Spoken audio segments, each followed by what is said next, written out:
Alright, here's a tutorial on everything you need to know about editing an artistic photo through focus stacking by Photoshop.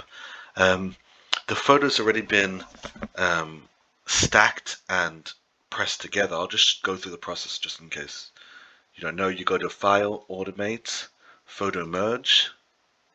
You then uncheck Blend Images Together. You browse, you find the photos you want to upload, and it'll show up over there, and then you click OK. It'll bring it into Photoshop, and it'll stack them on top of each other. Then what you need to do is you need to select all the layers.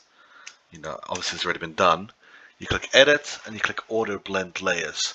Let me just show you what it looked like. It'll bring you that. You write Stack Images.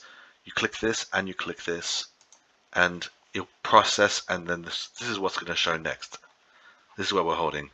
I'm going to show you the important part. As you can see over here, if you zoom in over here, this photo is not in focus. The stone is not in focus.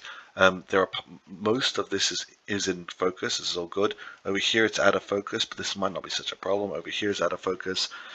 Over here is out of focus. The point is the focus stack only worked so much, and over here the line at the top is not in focus.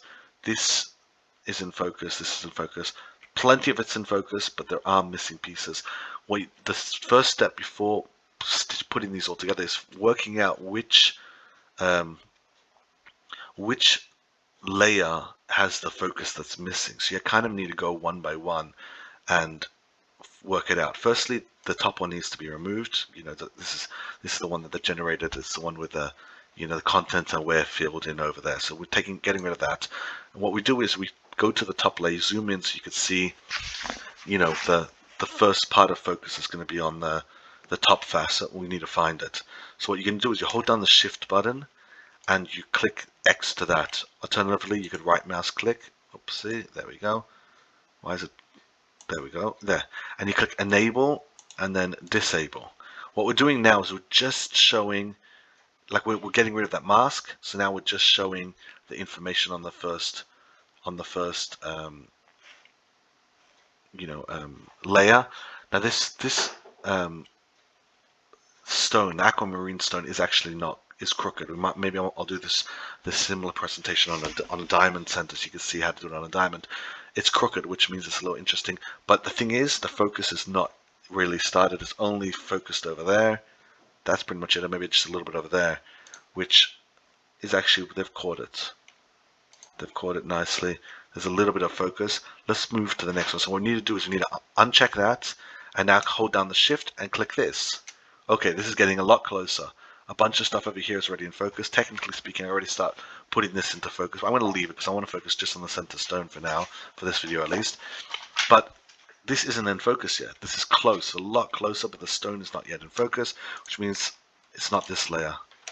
Let me click this one over here.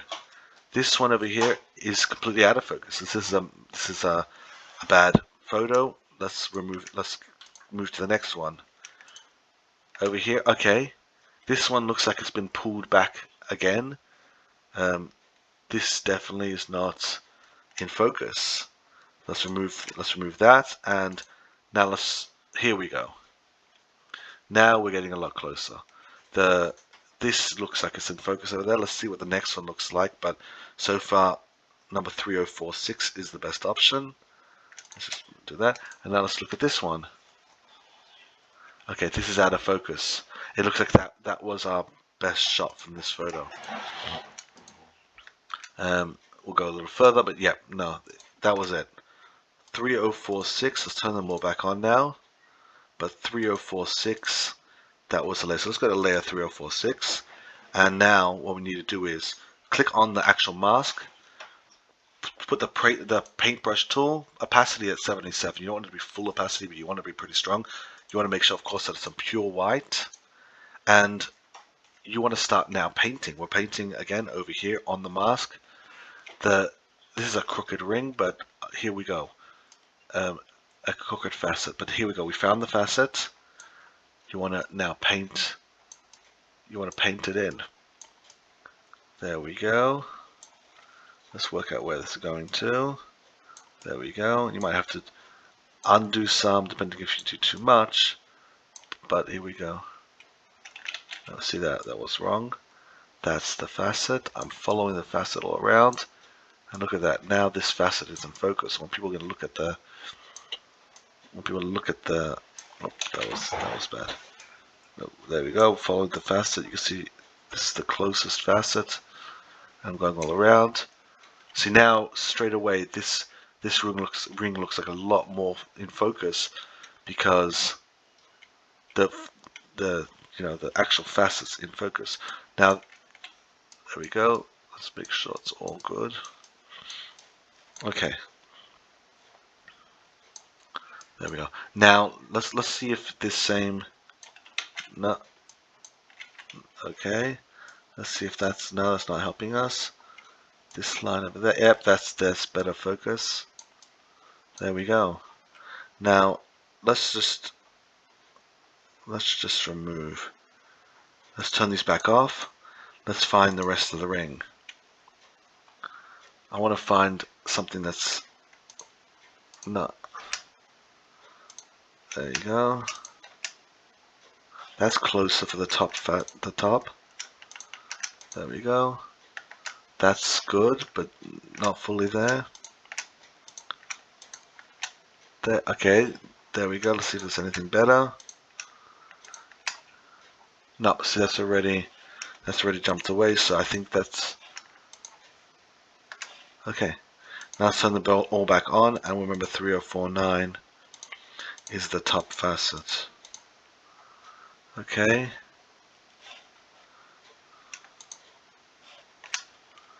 There we go. Now what we're going to do is we're going to paint. Oh, I'm painting on the wrong layer, that's why it wasn't working. Okay, let's paint. There we go. See a little bit more in focus. Okay, it's created a little bit of, oh my gosh, let's undo that.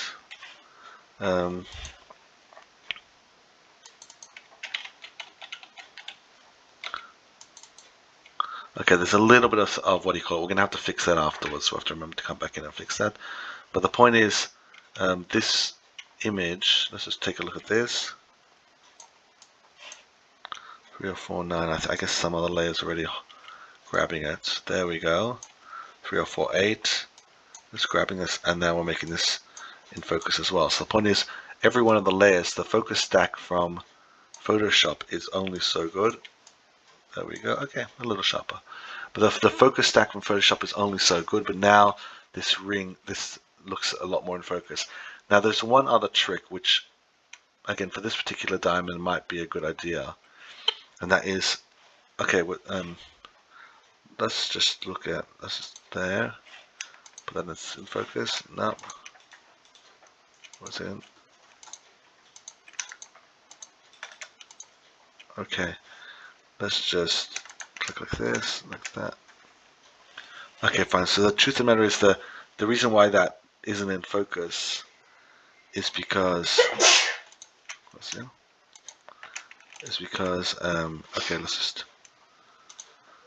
let's put these all back in.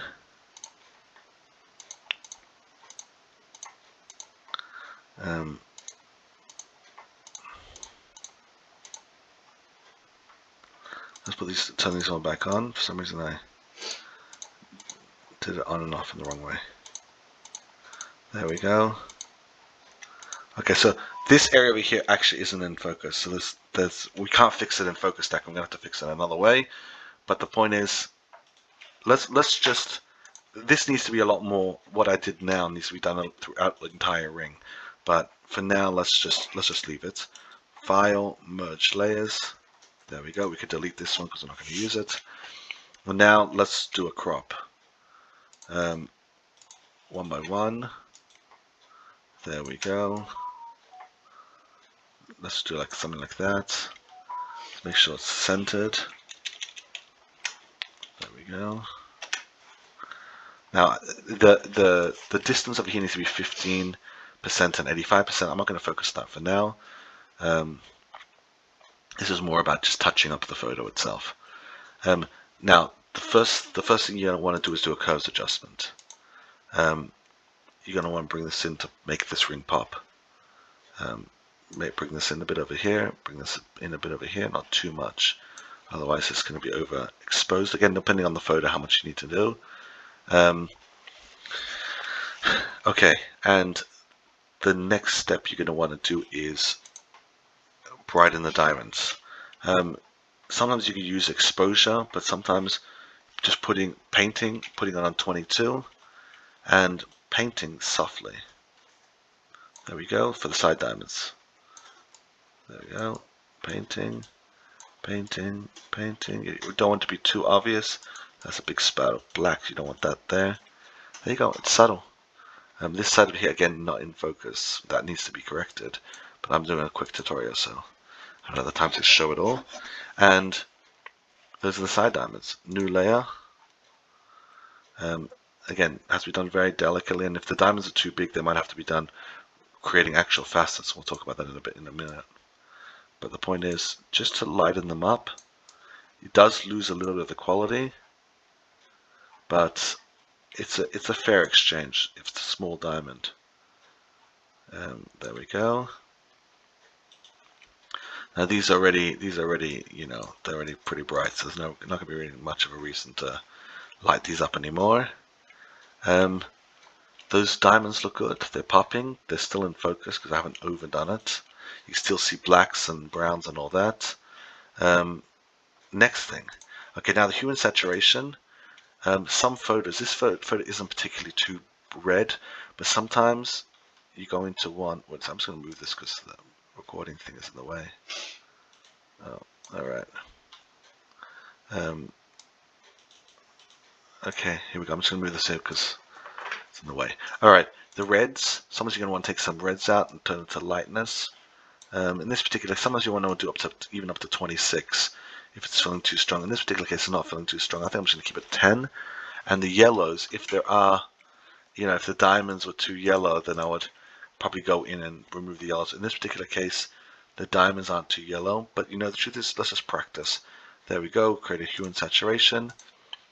Let's do red. Let's make it at 52. And this is feeling way too strong already, but let's do 52. Bucket tool, black, enter, paint it over there. And now let's actually just paint in whatever we want to be, you know, touched up. Okay, the opacity needs to be obviously higher than 70, than 22. Go in and we start to paint.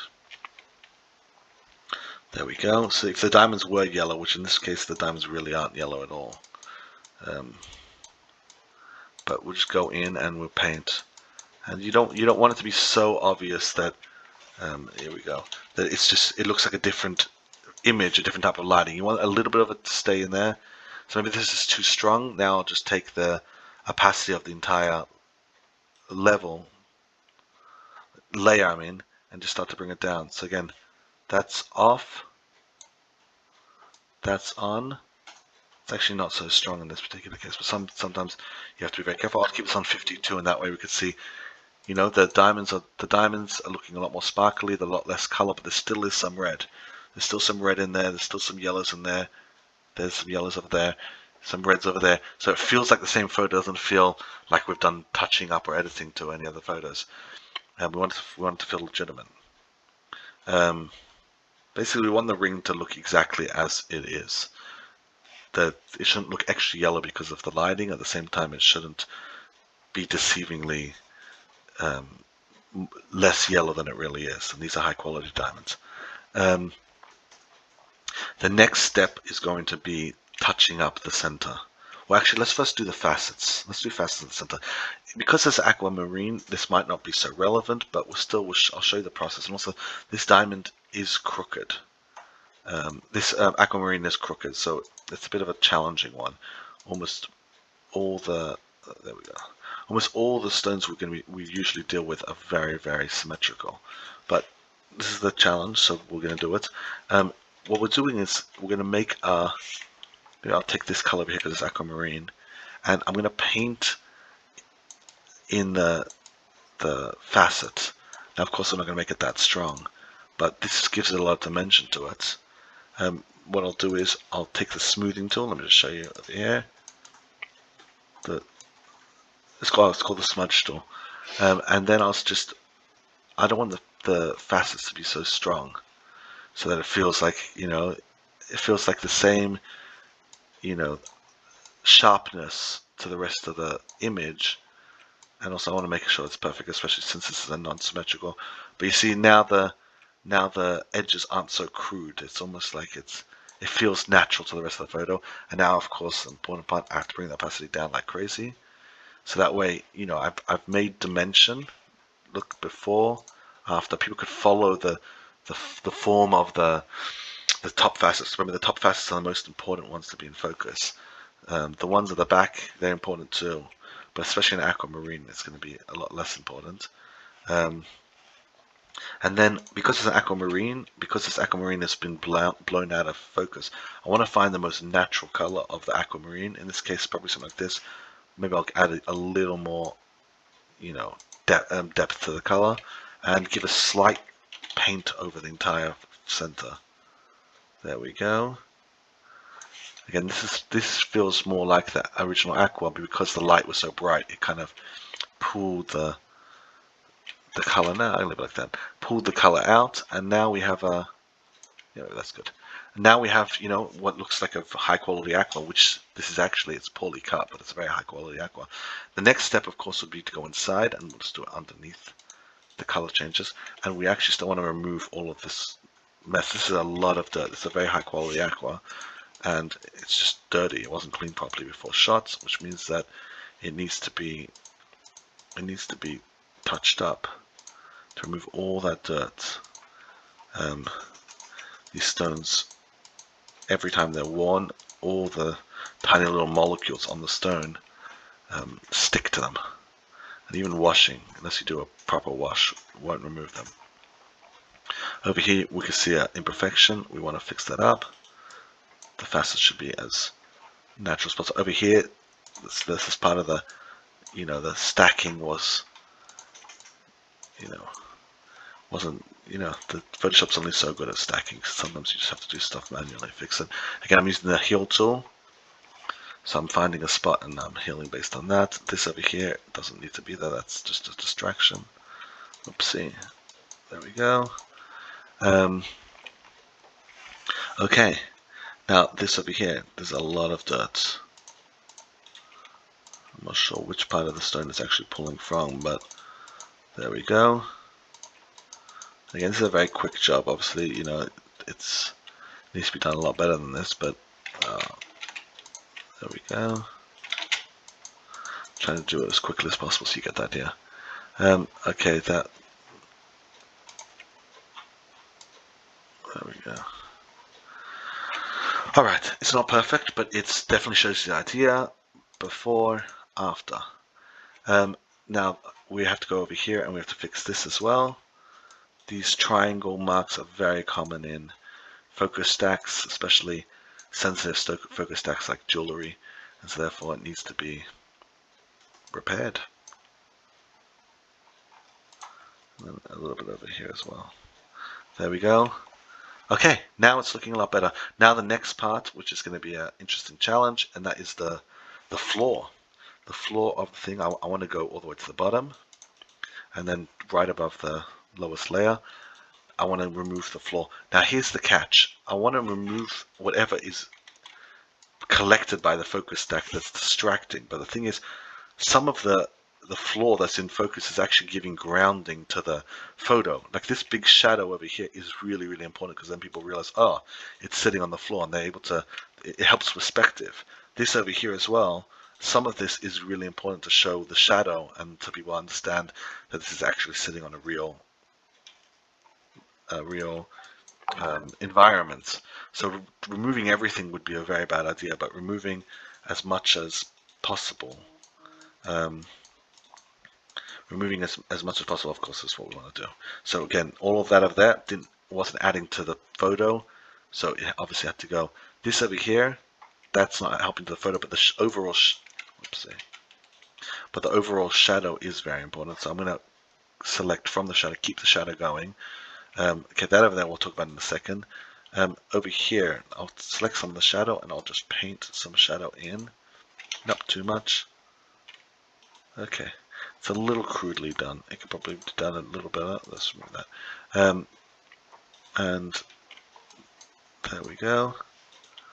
There we go. So we have some we have some of the original floor over there, the shadow, and let's just see how it looks actually to remove the floor. Maybe in this particular case, the floor might be good to go out.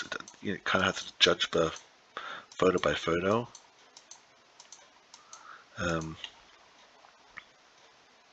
You know, I'm liking it out in this particular case. You have to decide based photo by photo, and then what I'll do is I'll make another layer above, and I want to remove this, but I want to keep some of the opacity on. So there we go. So now it's not looking so ugly. Let me do the other side as well. Not much on the other side there. Nope, that didn't work. I'm doing this very quickly. Technically, the stamp tool could work as well. The stamp tool could work as well. And now what I'm going to do is I'm going to take the opacity and bring it. It's just those layers over there. So now you see a bit of it. Let me just show you with all of it gone. It looks ugly and distracting. Most of it gone, it looks it's the floor, and people get it, but at the same time, it's not in their face. It's not ugly. Now, of course, if we're gonna do a long photo, let's just show you for a second. Then there'll have to be a lot more taken out because I don't want that to be shown in the long photos for the blogs. But for right now, we're just focusing on the main thing. Now, the next thing is going to be this over here. Very distracting. It needs to come out. I'll do it towards the bottom because it's the bottom of the photo. Use a J tool. Again, you can use a stamp tool, depending on whatever you're comfortable with. And what I'll do is I'll just paint further. There we go. And then I paint more, and then I start removing. I move the opacity a little lower so I can see what's behind me. There we go. Now I'm going to take the erase tool. You can also use a mask, whatever you're more comfortable with. And I'll start to paint. I'll probably use a higher thing, and maybe I'll make it a lot stronger. I'll do it 100%, it's easier for me. But now I'll start to paint. So I could, and that of course didn't work, so that needs to go as well.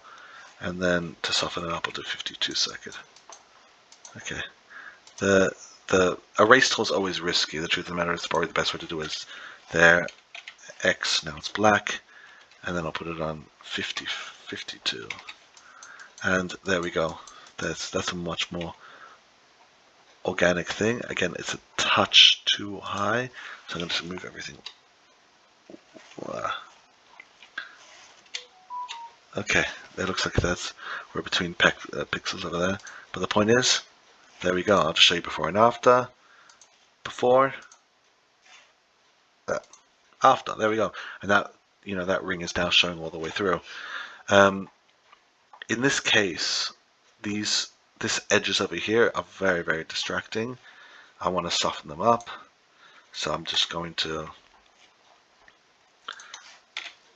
paint in white, a soft white, maybe at 22. There we go. There we go. And before, after. Now I liked a bit of the darkness. It kind of gave some dimension to it, so I'm going to take it down a little bit. Yeah, there we go. So now I'll just show you before, dark, after, a little bit of light in there. There you go. So it feels more organic. And then, okay, now let's make a new layer, and we want to fix this up. Now I like the fact that it's a little like dirty. It feels antique. This is not a brand new ring anyway, so just lightening it up a little, and then also on the side over here, this darkness over here, it's too distracting. It doesn't really match the rest of the ring, so I just lit these both up. There you go. It's a little lighter, but it still shows the dimension and the shadows, that they're important. Okay, the last step, and again, I'm going to do this for another ring as well to show you how it looks like with the center diamond. But the last step, and again, it needs to be a new, fresh layer. You push Shift F5 or layer. Oh gosh, I forgot the adjustments mode. Okay, I don't remember where it is, but it's fill.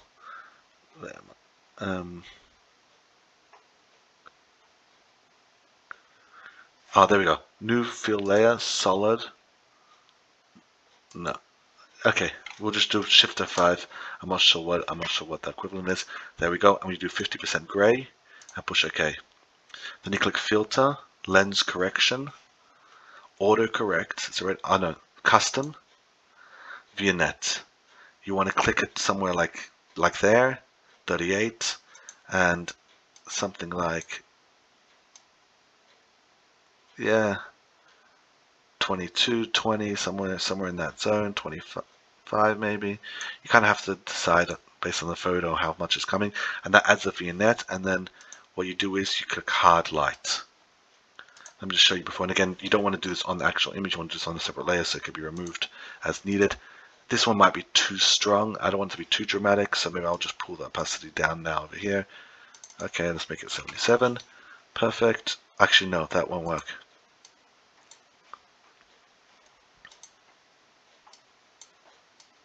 Okay, actually, yeah, that was good. 77, and there we go. Oopsie. There we go. We have a beautiful photo. So make sure there's nothing I've forgotten. But nope, that's it.